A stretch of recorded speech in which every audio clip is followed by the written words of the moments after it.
지금까지 예수님께서는 자신을 향해 도전해 오던 유대 종교 지도자들과 논쟁을 해 오셨습니다. 이 논쟁들의 결과는 종교 지도자들이 예수님의 답변과 그 말씀에 그 어떠한 대꾸도 할 수 없었던 것이죠. 그러자 이제는 예수님께서 무리와 제자들을 향하여서 이제는 유대 종교 지도자들의 위선과 외식의 행위에 대해서 지적을 하시게 됩니다. 우선 예수님께서는 종교 지도자들을 다음과 같이 정의하는데 본문 2절을 보시면 서기관들과 바리새인들이 모세의 자리에 앉았으니 라고 말씀을 하십니다. 지금 여기 모세의 자리라는 것은 회당을 보게 되면 회당 안에는 율법을 가르치는 율법 교사들의 자리가 따로 마련되어 있었습니다. 그래서 그 자리에 앉는다라는 것은 율법을 가르칠 수 있는 권위가 있다라는 것인데, 바로 서기관들과 바리새인들, 종교 지도자들은 그러한 모세의 자리에 앉아서 율법을 해석하고 율법을 가르치고 또한 적용할 책임이 있는 자들임을 예수님이 말씀하고 있다라는 것이죠. 그러니까 예수님이 생각할 때에 종교 지도자들은 가장 먼저 이 율법을 바르게 알고 해석하고 가르치며 적용해야 할 자들이다라고 지금 정의를 하시면서, 그래서 이렇게 율법을 바르게 가르치고 적용해야 할 이들에 대해서는 3절에서 이렇게 말씀하십니다. 그들이 말하는 바는 행하고, 하반절로 가면 그들이 하는 행위는 본받지 말라라는 것이죠. 기본적으로 율법 교사로서 이 율법만을 가르치는 자들의 말에는 문제가 없었습니다. 왜냐하면 율법 자체는 하나님께서 모세에게 주신 모세의 율법이었기 때문입니다. 그런데 문제는 이 종교 지도자들이 율법만을 가르치지 않았다라는 것이죠. 왜냐하면 4절을 보게 되면 또 무거운 짐을 묶어 사람의 어깨에 지우는 것들도 가르쳤기 때문에 문제였던 것입니다. 바리새인들에게는 이 율법에서 파생된 장로들의 전통이라는 것이 있었죠. 이 율법만을 가르쳤던 것이 아니에요. 율법에서 파생되고 역사적으로 관습적으로 생겨난 이 전통들도 가르쳤는데, 처음 그들이 받은 율법은 하나님께서 주신 것이 맞죠. 그런데 이 율법을 해석한 결과 이 생겨난 전통들, 그래서 이 전통들을 사람들에게 가르치다 보니 이 전통들은 사람들 어깨에 무거운 멍에와 짐으로 다가오게 되었던 것입니다. 왜냐하면 그것들은 성경의 본질이 아니고 율법의 본질도 아닐 뿐더러 더 나아가 사람들이 실제로 지킬 수 없는 아주 세세한 여러 가지 많은 항목들로 구성되어 있기 때문입니다. 뭔가 가르침을 받고는 있지만 실제로 우리 삶에서 이행할 수 없는 항목들을 가르쳤기 때문에 아주 무거운 짐이었다라는 것이죠. 더 나아가 그 율법을 가르치는 사람들조차도 예수님의 표현으로는 손가락 하나도 까딱이지 않고 지키려고 하지 않았던 전통들이었기 때문에 결국 예수님께서는 그들의 행위를 본받지 말 것을 요청하고 있다라는 것입니다.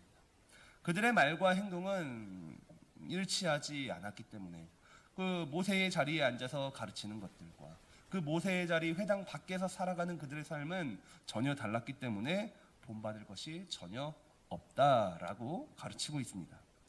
그러면서 예수님은 이 종교 지도자들의 구체적인 위선의 예시들을 말씀하고 있습니다. 첫 번째는 5절에서 말씀하고 있는 것처럼 모든 행위를 사람에게 보이고자 한다라는 겁니다. 이 종교 지도자들의 언행 불일치의 삶은 이 철저하게 사람 중심으로 보여지는데 힘을 쏟고 있었습니다. 그래서 그들은 더 구체적으로 경문의 띠를 넓게 하였고 옷수를 길게 하였던 것입니다. 이 경문이라는 것은 구약 성경의 구절들을 적은 양피지를 넣어두기 위해 가죽으로 만든 작은 성구함을 의미하는데, 기도 시간마다 그들은 왼팔이나 이마에 붙였습니다. 그러니 그 왼팔이나 이마에 붙인 경문의 넓이가 점점 커진다라는 것은 역시 사람들에게 보여지기 위한 것이고, 옷술이라는 것은 그들의 겉옷자락 사면 끝에 길게 이렇게 붙였던 경건의 표식인데, 이 또한 이 경건의 의미는 퇴색되어지면서 옷술의 길이는 점점 길어지게 되었다라는 것 역시도 이들의 위선, 이들의 외식된 그러한 표현들이 더욱더 강해졌다라는 것이죠. 경문이 넓어지는 것, 옷술이 길게 해지는 것, 철저하게 사람들에게 보여지는 외식된 경건의 표식이었던 것입니다. 또한 이들은 여기에서 그치지 않고 잔치의 윗자리와 회당의 높은 자리를 좋아하였습니다. 시장에서 문안받는 것을 즐겨하였고 랍비라 칭함받는 것을 위하여 살았습니다.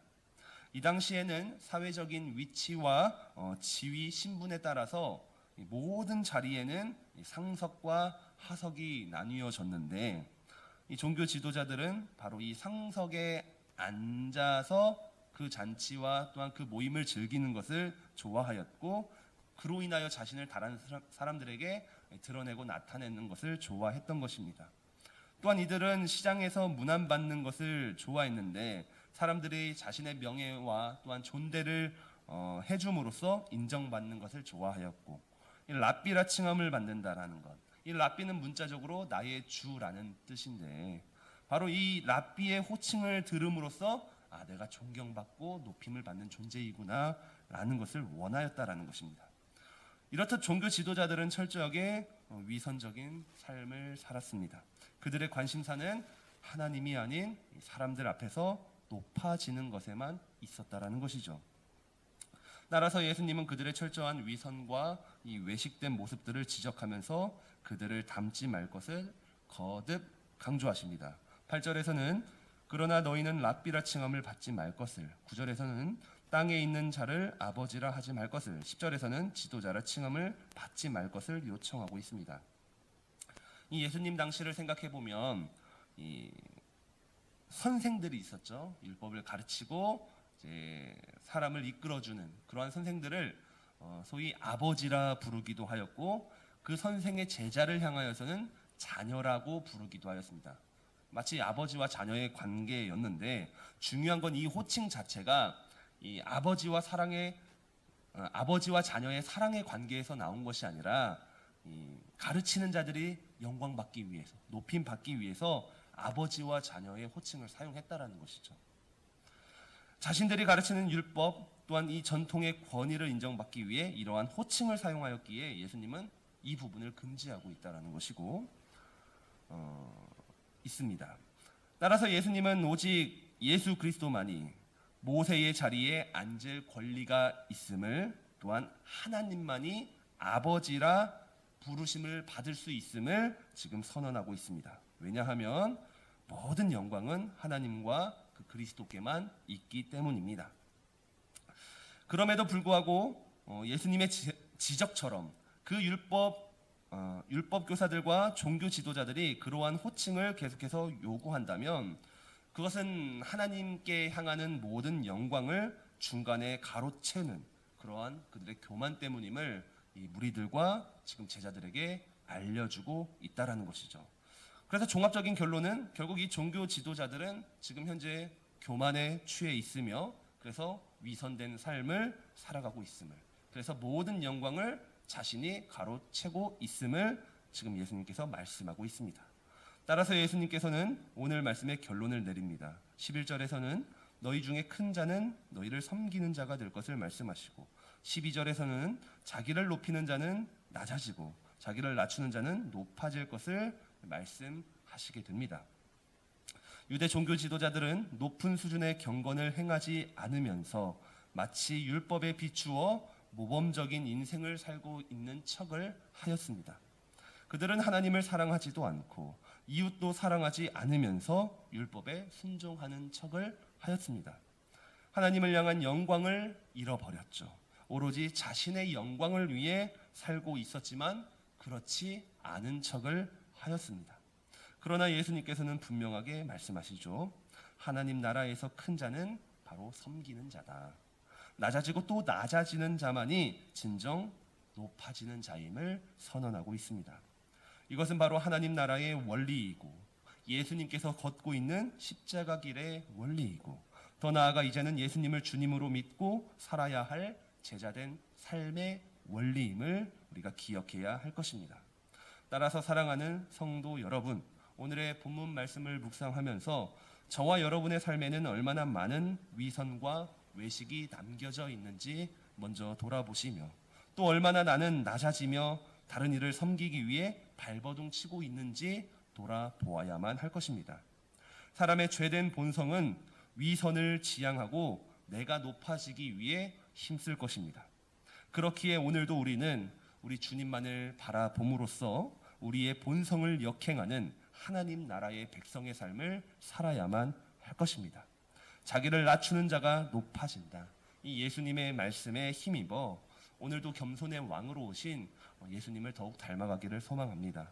또한 우리 안에 있는 이 종교 지도자들의 위선된 모습이 있거든 다시 한번 나의 외식됨을 주 앞에서 고백하며 이것을 버릴 수 있는 용기를 구해야 될 줄로 믿습니다. 이 말씀들을 기억하시면서 오늘도 더욱 겸손하여 승리하는 복된 하루가 되기를 예수님 이름으로 간절히 축복합니다. 아멘. 우리 시간